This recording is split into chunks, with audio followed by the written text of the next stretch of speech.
India's new CERT-IN directive represents the most strict and broad cybersecurity regulation to date. What every organization that serves customers in India needs to know to comply. India is one of the latest countries to introduce comprehensive cybersecurity guidelines, with the goal of combating growing cybersecurity challenges in the country, which experienced 1.4 million incidents in 2021 and 212,000 incidents in the first 2 months of 2022 alone. In response to these mounting cyber crimes, the Indian Computer Emergency Response Team, CERT-IN, issued a new directive around cybersecurity initiatives and incident notification requirements on April 28, 2022. The directive included a compliance deadline of June 27, 2022 for most government and private agencies, with an extended deadline of September 25, 2022 for micro, small, and medium enterprises as well as data centers, cloud service providers, and VPN service providers. With the directive now in full force for all organizations, it's important for companies with a presence in India to understand what's required. This is especially the case since many of the new directive's requirements are among the strictest worldwide, such as a 6-hour timeline for reporting incidents. Who must comply with the CERT-IN directive? All organizations with a presence in India, including government agencies, must adhere to the CERT-IN directive. This includes service providers, intermediaries, data centers, corporate agencies, including firms, sole proprietorships, or any other group engaging in commercial or professional activities, VPS and VPN service providers, cloud service providers, custodian wallet providers, and government organizations. Citizens acting as individuals do not need to adhere to the directive. Importantly, the directive applies to any companies that serve customers in India, not just those with a physical presence in the country. How will India enforce the CERT-IN directive? CERT-IN was established by India's central government in 2009 to oversee cybersecurity and incident response, with authority to introduce proactive measures for prevention. Specifically, CERT-IN has the authority to collect, analyze, and disseminate information about cyber incidents, issue forecasts and alerts about cyber incidents, coordinate cyber incident response activities, including any emergency measures, and issue guidelines, advisories, vulnerabilities, and white papers related to security practices, incident prevention, and incident response and reporting. Under this authority, CERT-IN issued the new directive and has the power to enforce the guidelines included in the directive. In terms of enforcement, CERT-IN will review and analyze all incident reports and can ask for more information or give additional direction in response, and organizations are required to comply with those asks and/or directions. Any instance of non-compliance, either with the directive itself or with additional orders from CERT-IN, is punishable with imprisonment of up to 1 year, a fine of up to 1 lakh rupees, or both, per Section 70B7 of the Information Technology Act, 2000. This penalty will be decided by a court following a complaint from a CERT-IN officer. To issue a complaint, CERT-IN officers must submit a report with details of non-compliance to the body's Director General. A review committee will then review the report and, pending their decision, the Director General can then authorize the CERT-IN officer to file a complaint with the court. What are the incident notification requirements under the new CERT-IN directive? The new CERT-IN directive includes the shortest notification timeline for cyber incidents among global laws yet, with a timeline of just 6 hours. What incidents require a report? The CERT-IN directive includes a comprehensive list of incidents that require reporting. These include targeted scanning or probing of critical networks and systems, compromise of critical systems and information, unauthorized access of IT systems or data, unauthorized access or changes made to a website, such as inserting malicious code or links to external websites, malicious code attacks, attacks on servers and network devices, identity theft, spoofing, and phishing attacks, denial of service, or DOS, and distributed denial of service, or DDoS, attacks, attacks on critical infrastructure, operational technology systems, and wireless networks, attacks on e-commerce and e-governance applications, instances of data breach or data leaks, attacks on Internet of Things, or IoT, devices or associated systems and networks, attacks on digital payment systems, attacks through malicious mobile apps, fake mobile apps, unauthorized access to social media accounts, attacks on or malicious activities affecting cloud computing services or services related to blockchain, virtual assets, machine learning, or artificial intelligence. Organizations must report incidents even if they have a confidentiality clause in place with customers, as the CERT-IN directive overrides those protections. When and to whom do organizations need to issue a report? Organizations must report cyber incidents to CERT-IN within 6 hours of becoming aware of the incident. They should provide as much information as available at that time and can provide additional information as needed within a reasonable time frame. What does an incident report need to include? Organizations can submit an incident report to CERT-IN via email or fax, with contact details provided on the CERT-IN website. This report should include a summary of the incident, date and time the incident was detected, details about how the incident was detected, information about the systems, networks, and devices affected, including location and details about any previous security audits, details about any investigations into the incident, details about the impact of the incident, description of how the incident occurred and any vulnerabilities that might have enabled it, information about any mitigation actions taken or planned. all IT logs from the past 180 days, name, phone number, and email address for the person reporting the incident and, if different, an ongoing point of contact, and any other relevant information. What are additional requirements to consider? All organizations will need to synchronize their information and communication technology system clocks for proper reporting by connecting to the NTP server of the National Informatics Center, NIC, or the National Physical Laboratory, NPL. Global organizations can use a different time source, but that source must be in sync with the NTP. Additionally, VPS and VPN service providers must retain a record of users for at least 5 years. This record should include validated names of subscribers hiring the services,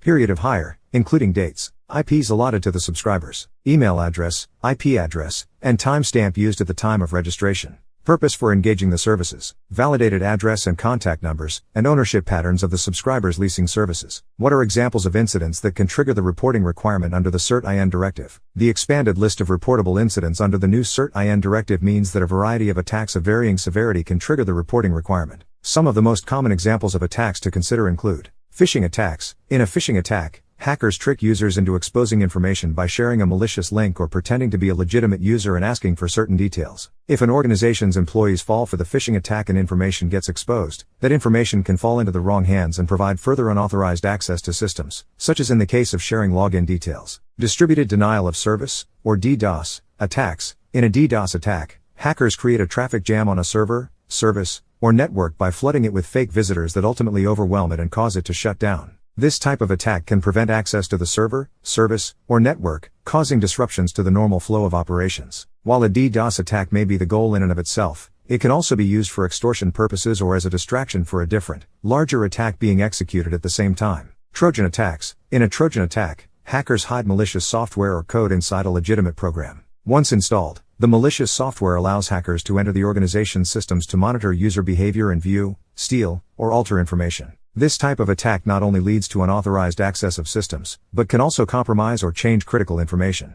How can organizations prepare to comply with the new CERT-IN directive? The 6-hour reporting timeline for incidents under India's new CERT-IN directive requires advanced preparation from organizations to remain compliant. This is especially the case given the expanded list of reportable incidents and additional compliance requirements around log attainment and clock synchronization. Taking a proactive approach to compliance requires organizations to assign responsibility over incident response activities, introduce clear security procedures to monitor and protect data, and confirm visibility into data collection, storage, and retention practices. Beyond these baseline best practices, organizations should also prepare for 3 essential phases of incident response. 1. Readiness. Readiness requires preparing regulatory and incident response plans in advance of needing them so that the organization can move into response mode immediately once an incident does occur. This type of immediate response is especially important in light of India's 6-hour reporting requirement, and it can also help reduce costs associated with a breach. Key readiness activities include reviewing requirements in applicable regulations, like the new CERT-IN directive, as well as those in customer and partner contracts, outlining ready-to-go response plans for each regulation, including clear assignments of responsibility, and running simulations and tabletop exercises to prepare team members. 2.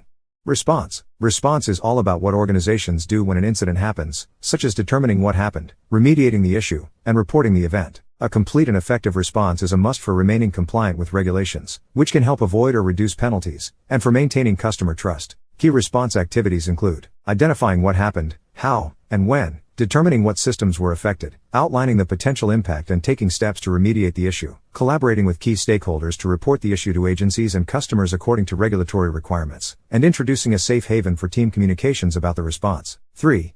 Ongoing management. Ongoing management focuses on regularly evaluating incident response plans to ensure they stay up to date as regulations, contracts, and threats evolve. These efforts also involve reviewing metrics like frequency and types of incidents, efficiency of response, and potential areas of weakness to further strengthen response efforts going forward. Key ongoing management efforts include establishing a centralized dashboard for reporting on and monitoring incident response plans and updates to regulations and contracts, aligning relevant stakeholders on changes to response plans, and confirming stakeholders' awareness of responsibilities in the case of an incident. Inside the initial response to India's new CERT-IN directive, cybersecurity has proven a big challenge in India in recent years. Major companies like Air India, Domino's, and even the Indian government itself reported cybersecurity incidents in 2021. And not only did India experience well over 1 million incidents in 2021, but the costs were high. According to Pone Imran, the average cost of a data breach in India reached 165 million rupees in 2021, up nearly 18% over 2020, with the mean time to identify a breach 239 days and the time to contain it 81 days.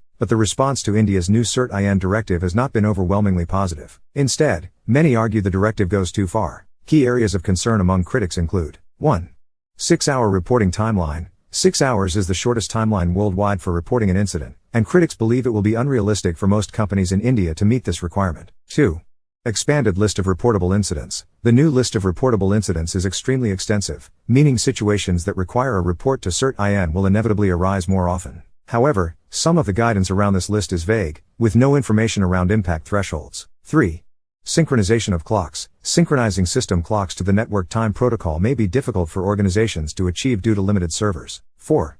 Maintenance of logs within India. Companies must maintain logs on all information and communications technology systems for 180 days and store those logs in India. The latter part of this requirement represents a new challenge for companies that don't already have a physical presence in the country. Overall, the new directive will require companies to make significant investments in cybersecurity in India. And while strengthening regulations and requiring certain investments is widely viewed as a positive step, many believe the new directive will prove too burdensome. Make cybersecurity and proactive incident response a priority in India. The new CERT-IN directive represents a new era of cybersecurity in India, one that prioritizes a more proactive approach to securing systems and responding to incidents. Given the particularly onerous requirements under the new directive, organizations must act quickly to shore up their efforts. In general, proactive incident response requires developing a detailed understanding of applicable regulations and introducing a response plan with clear responsibilities to act quickly and confidently when an incident occurs. The broad list of reportable incidents in India and the 6-hour reporting timeline makes these activities all the more important for companies with a presence in the country. To achieve this level of proactivity, organizations must stay on top of new regulations and any changes that might arise over time, develop clear response plans, align on responsibilities, and then continue to revisit these efforts over time to maintain readiness and improve any areas of vulnerability. Take the risk out of your breach response. Automate your incident response with the BreachRx platform today.